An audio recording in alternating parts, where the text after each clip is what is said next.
պապիլոմավիրուսի վակցինայի մասին եմ ուզում խոսեմ, որ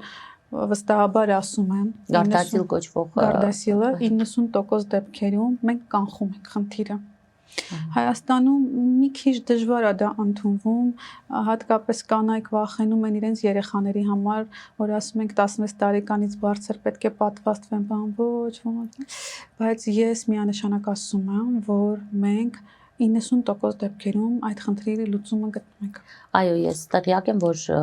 հատկապես Ռուսաստանի Դաշնությունում հիմա բավականին լայն մասսայականություն է վայելում այդ պատվաստումը, երևի թե հայ մայրերի անհանգստությունը կապված է նրա հետ, որ իրենց ծերունդը դա չի արել, երեխայի վրա ասես առաջին փորձն է կիրառվում, սակայն դա այդպես չէ։ Նույն Կանադայում 14 տարեկանից սկսված դպրոցներում արդեն կատարվում է պապիլոմավիրուսի վակցինա։ Եվ երևի թե ուսումնասիրությունների համաձայն նաև ըստ այդմ քաղցկեղի տարածվածությունն է բավականին նվազում է, բավականին նրանք հասել են բավականին ցածր տոկոսների։